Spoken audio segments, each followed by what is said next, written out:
దావీదును చూసినప్పుడు దేవాతి దేవుని దృష్టికి ఏ విధంగా ఉన్నారు దావీదు గారు అంటే తన చిత్తానుసారమైన మనసును కలిగి ఉన్నారు. దావీదు గారు తన ఇష్టానుసారంగా బ్రతకలేదు. ఎక్కడో ఎడారిలో ఉన్నాడు, ఎక్కడో అరణ్యంలో ఉన్నారు, దగ్గర తల్లిదండ్రులు లేరు. కానీ దేవాతి దేవుని మనసు ఏ విధముగా ఉందో ఎరిగి ఆయన జీవించడం జరిగింది, ఆయన ప్రవర్తించడం జరిగింది. హల్లెలూయా. అందుకోసము దేవాతి దేవుడు మాట్లాడుతూ ఉన్నారు ఏమనంటే, ఇదిగో ఒక మనుష్యును నేను కనుగొని ఉన్నాను, అతను ఏ విధముగా ఉన్నాడంటే నా చిత్తానుసారము నా ఇష్ట ప్రకారముగా జీవించగల ఒక మనిషిని కనుగొని ఉన్నాను, కాబట్టి అతనిని ఇశ్రాయేలుల మీద రాజుగా నేను నియమించబోతూ ఉన్నానని ఆయన మాట్లాడుతూ ఉన్నాడు. మొదటి లక్షణము ఏమిటయ్యానంటే ఆయన కలిగి ఉన్నది నమ్మకాన్ని కలిగి ఉన్నాడు. రెండవదిగా దావీదు గారు కలిగి ఉన్నది ఏమిటో తెలుసా? సుబుద్ధిని కలిగి ఉన్నాడు. ఈరోజు రెండు లక్షణాలు దేవాతి దేవుడు నీతో నాతో మాట్లాడుతూ ఉన్నాడు. సామెతల గ్రంథము 13వ అధ్యాయం 15వ వచనము చదవండి తల్లి. సుబుద్ధి దయను సంపాదించును. ఆగు తల్లి. సుబుద్ధి దయను సంపాదించును. హల్లెలూయా. అంటే నువ్వు నమ్మకముగా ఉంటే దేవాతి దేవుడు నీకు ఇచ్చేది సుబుద్ధి. నువ్వు సుబుద్ధిని కూడా కలిగి ఉంటే దేవాతి దేవుడు నీకు ఇచ్చేది ఏమిటో తెలుసా? దయ కలిగి ఉంటా. హల్లెలూయా.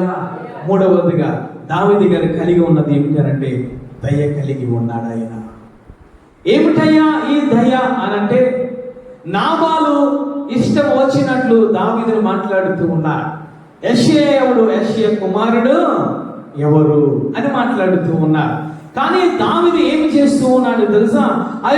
ఆ సైన్యమును తీసుకొని నాబాలను హతము చేయడానికి వస్తూ ఉన్నాడు. కానీ మధ్యలో అబీగయలు వెళ్ళి ప్రార్థన చేస్తూ, అయ్యా ఆ తప్పును నాదిగా నువ్వు చూసుకోయ్యా, ఒక్కసారి క్షమించమంటే ఆ నాబాలను బ్రతకనిచ్చాడు. హల్లెలూయా. ఏం బుద్ధి కలిగి ఉన్నాడు తెలుసా? సుబుద్ధితో పాటు దయను కలిగి ఉన్నాడు. హల్లెలూయా. అంటే శత్రువులను కూడా క్షమించేదే దయ కలిగి ఉండాలి. ఈరోజు నీకు అనేక మంది శత్రువులను ఎదురుగుండా ఉండవచ్చు. ఎప్పుడైతే నువ్వు దయను కలిగి ఉన్నావో, ఎప్పుడైతే నువ్వు సుబుద్ధిని కలిగి ఉన్నావో, ఎప్పుడైతే దేవాది దేవుని ఆశ్రయించి ఆయన మీద నమ్మకం కలిగి ఉన్నావో, నీ శత్రువులు ఏం చేస్తావో తెలుసా? దయతో నువ్వు క్షమిస్తావు. హల్లెలూయా. ఈరోజు నీకు దయ ఉందా తల్లి? అంతేకాదు ఆయన అంటూ ఉన్నాడు ఏమిటంటే, ఒక సైనికుడు మాట్లాడుతూ ఉన్నాడు, షిమి అనే ఆయన ఏమిటంటే దావీదు గారిని అంటూ ఉన్నాడు, నువ్వు కుక్కవని శపథిస్తూ ఉన్నా. అభిషేక్ మాట్లాడుతూ ఉన్నాడు సైన్యాధికారి, ఓ దావీదు మహారాజా, ఇదిగో ఎందుకు నా విధముగా నువ్వు పడుతూ ఉన్నావు? ఇదిగో అతను నిన్ను దుర్భాషలు మాట్లాడుతూ ఉన్నాడు, హీనముగా మాట్లాడుతూ ఉన్నాడు, కుక్కవని మాట్లాడుతూ ఉన్నావు. కానీ దావీదు గారు అన్న మాట ఏమిటో తెలుసా? అతను దేవుడే చూసుకుంటాడు. హల్లెలూయా. దయ కలిగి ఉన్నాడు. ఒక సామాన్యమైన మనిషి మీద దావీదు గారు చూపించిన గుణం ఏమిటో తెలుసా? దయ కలిగి ఉన్నాడు. శత్రువులపై ఏ విధముగా కలిగి ఉన్నాడయ్యా అంటే, ఇదిగో దయ కలిగి ఉన్నాడు ఆయన. అంతేకాదు దావీదును వెంటాడుతూ ఉన్నాడు సౌలు మహారాజు. అనేక సార్లు ఇదిగో చంపడానికి ప్రయత్నిస్తూ ఉన్నాడు. ఒకనొక దినాన దావీదుకి చేతికి సౌలు మహారాజు చిక్కాడు. హల్లెలూయా. హల్లెలూయా. చంపడానికి అవకాశం ఉంది. సౌలు మహారాజు నిద్రపోతూ ఉన్నాడు, కానీ అతను చంపలే. గల కారణం ఏమిటో తెలుసా? సౌలు మహారాజు మీద దయ కలిగి ఉన్నాడు. రోజు నీ శత్రువునికి చేతికి చిక్కినప్పుడు నువ్వేమి చేస్తూ ఉన్నావు? క్షమించగలుగుతూ ఉన్నావా? నువ్వు దయ చూపగలుగుతూ ఉన్నావా? దయ చూపడం లేదు అంటే నువ్వు ఎవరినో నమ్ముకుంటూ ఉన్నావు. నీలో దుర్బుద్ధి ఏర్పడుతూ ఉంది, నీలో దయ లేదు. కానీ చేతికి చిక్కిన రాజును చంపకుండా వదిలే, బ్రతకనిచ్చాడు. ఏమి కలిగి ఉన్నాడయ్యా? మూడవదిగానంటే దయ కలిగి ఉన్నాడు. హల్లెలూయా.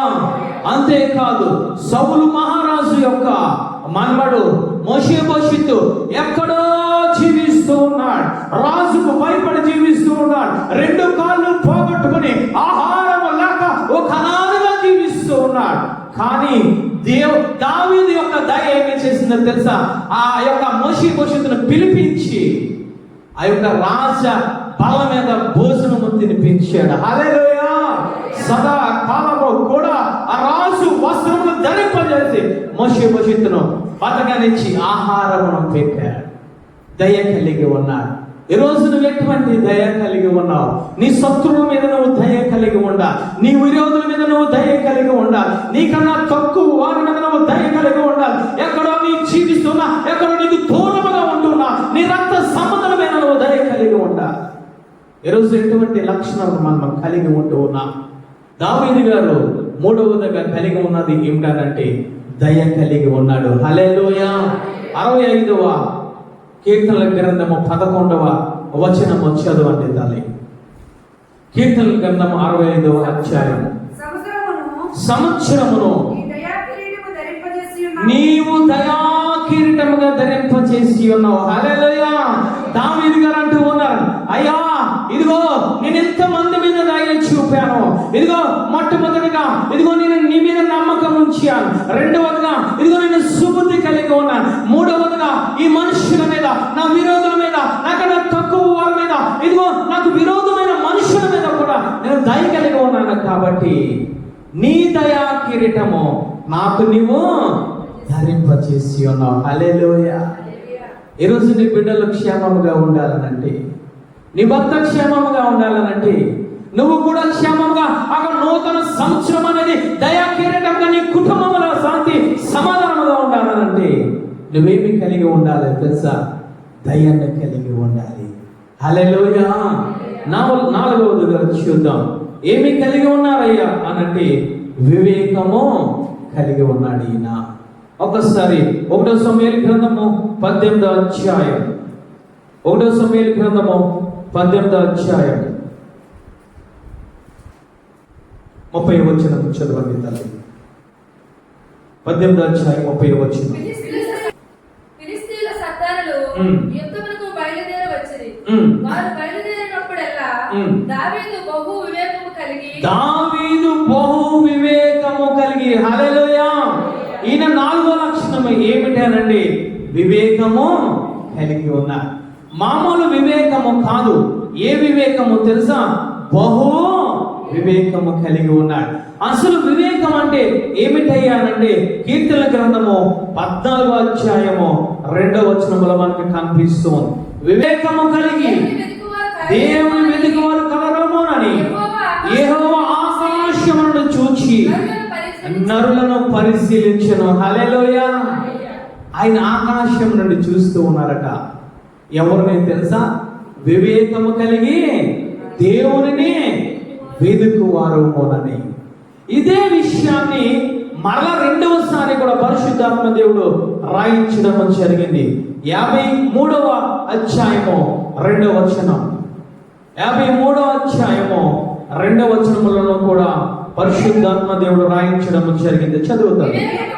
వివేకము కలిగి దేవుని వెతుకువారు కలరేమోనని దేవుడు ఆకాశం నుంచి చూచి నరులను పరిశీలించెను. హల్లెలూయా.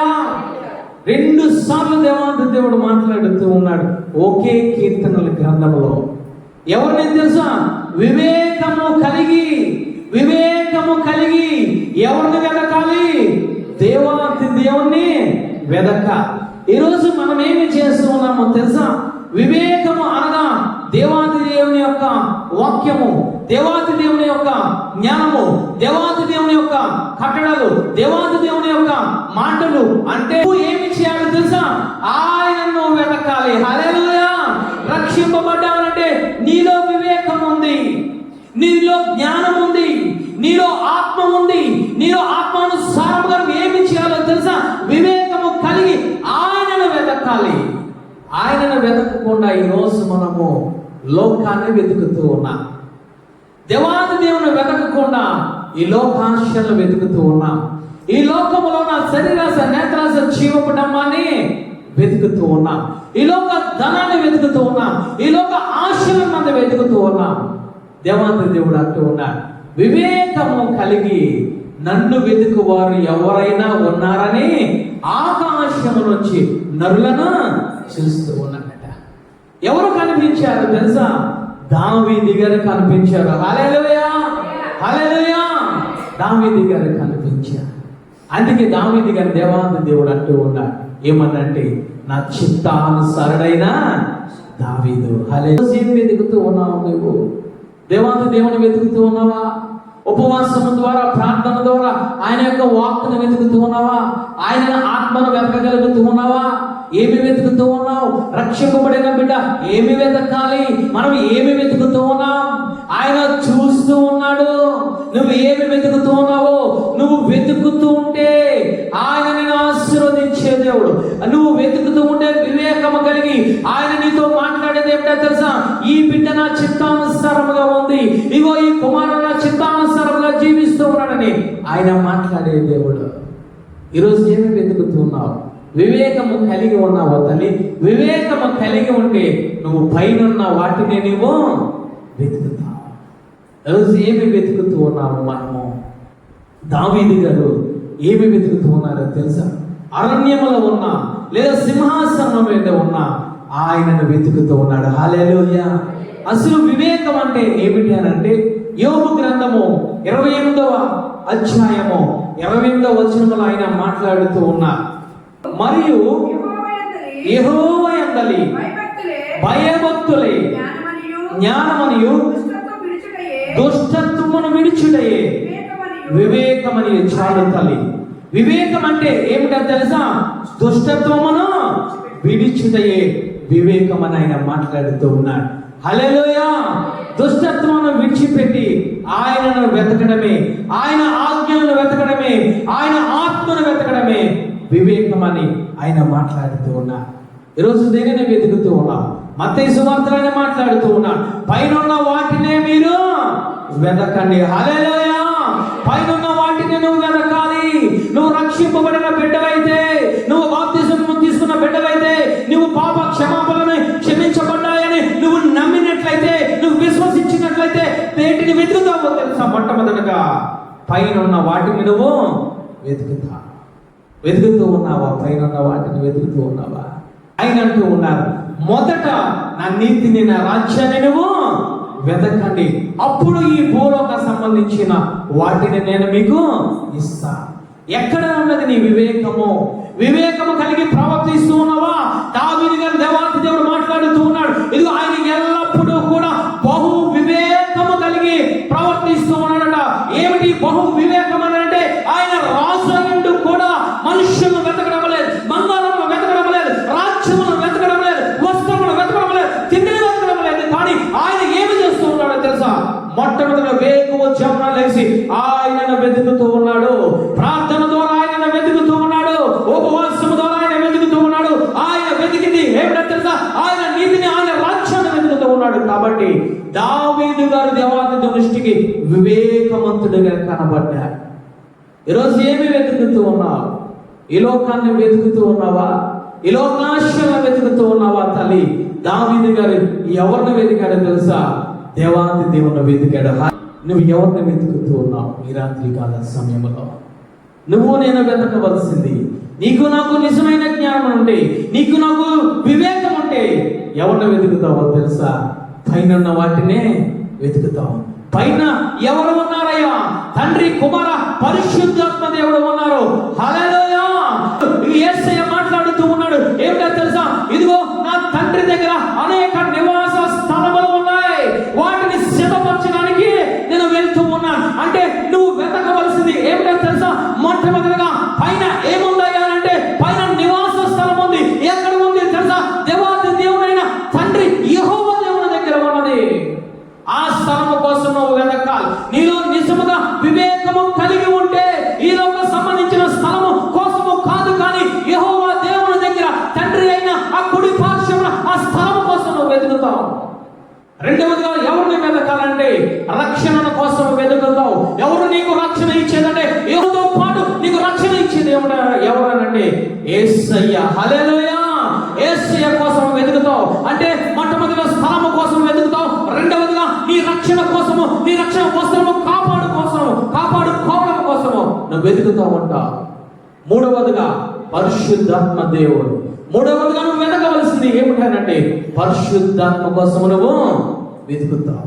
ఈ భూలోకములో ఉండి నువ్వు వెతకవలసింది, నువ్వు వివేకము కలిగి ఉండి జీవించవలసింది ఏమిటా తెలుసా?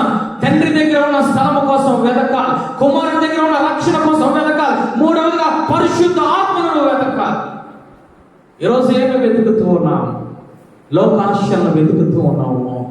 అందుకే దేవాతి దేవుని చేత ఆశీర్వాదాలు పొందుకోలేకపోతూ ఉన్నాం. దేవాతి దేవుని చేత ఈ బిడ్డ నా చిత్తానుసారమైనది, ఈ బిడ్డ నాకు ఇష్టమైనది, ఇదిగో ఈ బిడ్డ దయ కలిగి ఉంది, ఈ బిడ్డ కృప కలిగి ఉంది, ఇదిగో ఈ బిడ్డను ఇదిగో నేను ఆశీర్వదిద్దామని చెప్పి దేవాతి దేవుడు చూస్తూ ఉంటే నీలో నాలో నమ్మకం ఉండడం లేదు, నీలో నాలో సుబుద్ధి ఉండడం లేదు, నీలో నాలో ఇంకో దయ ఉండడం లేదు, నీలో నాలో వివేకం ఉండడం లేదు. అవివేకంగా మనము జీవిస్తూ ఉన్నాం. అవివేకంగా ఎవరు జీవించారో తెలుసా? సమస్తమును ఇస్తే ఆయనను వెతకకుండా సౌలు మహారాజు ఈ లోకాధికారాన్ని వెతుకుతూ ఉన్నాడు, ఈ లోక ప్రజలను వెతుకుతూ ఉన్నాడు, అమాలేకులను వెతుకుతూ ఉన్నాడు. అందుకే దేవాతి దేవుడు సమయాల ప్రాప్తితో మాట్లాడుతూ ఉన్నాడు. నేను వివేకము కలిగిన వాడిని నేను కోరుకున్నాను. హల్లెలూయా! నా చిత్తానుసారమైన దావీదును నేను ఎన్నుకున్నాను, నేను కోరుకున్నాను, వెళ్ళిన వాటిని అభిషేకించు అని మాట్లాడుతూ ఉన్నా. ఈరోజు దేనిని వెతుకుతూ ఉన్నావు? ఈరోజు దేనిని వెతకగలుగుతూ ఉన్నావు? సౌలు మహారాజు వలె అవివేకముగా నువ్వు జీవిస్తూ ఉన్నావు, లేదా దావీదు వలె వివేకముగా నువ్వు జీవిస్తూ ఉంటే ఆయన ఆశీర్వాదాన్ని నువ్వు పొందుకుంటా. అవివేకంగా జీవిస్తే ఉన్నాయన్ని కోల్పోయాడు సౌలు మహారాజు.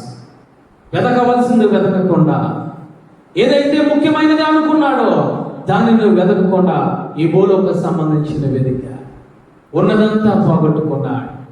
దావీదు గారి గురించి ఆ యొక్క సమూయేలు ప్రాప్తితో దేవాంగ దేవుడు అంటూ ఉన్నాడు, నా చిత్తానుసారమైన దావీదు నేను కనుగొని ఉన్నాను, వెళ్ళి అతనిని నువ్వు అభిషేకించు. ఈరోజు దావీదు ఎన్ని లక్షణాలు కలిగి ఉన్నాడో తెలుసా? ఒకటి, నమ్మకాన్ని కలిగి ఉన్నాడు, అంతము వరకు నమ్మకాన్ని కలిగి ఉన్నాడు. రెండవదిగా ఆయన సుబుద్ధిని కలిగి ఉన్నాడు, అంతము వరకు సుబుద్ధిని కలిగి ఉన్నాడు. మూడవదిగా ఆయన కలిగి ఉన్న లక్షణం ఏమిటనంటే దయను కలిగి ఉన్నాడు, శత్రువుల మీద కూడా దయ కలిగి ఉన్నాడు. అంతేకాదు, నాలుగవదిగా వివేకాన్ని కలిగి ఉన్నాడు. వివేకం అంటే ఏది నీకు అవసరమో అదే నువ్వు వెతుకుతావు. ఈ భూలోకంలో నివసిస్తూ ఉన్నావు కాబట్టి ఆయన స్థలము కోసం నువ్వు వివేకము కలిగి వెదక. తండ్రి కుమార పరిశుద్ధాత్మ కోసము నువ్వు వివేకము కలిగి వెదక. నువ్వు వివేకము కలిగి నువ్వు జీవిస్తే, దావీదు గారు వివేకము కలిగి జీవించారు. ఆయన జీవితంలో ఎప్పుడు ఇదిగో నేను సింహాసనం మీద కూర్చుంటానని చెప్పి ఎప్పుడు ఊహించలేదు దావీదు గారు. ఆయన అంటూ ఉన్నారు, అయ్యా ఈ గొర్రెల దొడ్డులో నుంచి నన్ను పైకి లేవనెత్తి సింహాసనం మీద కూర్చోబెట్టడానికి నేను ఏమాత్రమో వాడినయ్యా అని మాట్లాడుతూ ఉన్నాను. కారణం ఏమిటో తెలుసా? మొట్టమొదటి నువ్వు వివేకము కలిగి ఆయనను నువ్వు వెతికితే నీ పరిస్థితి, నీ స్థితి మారిపోతావు. అందరూ ప్రార్థన చేసుకుందాం.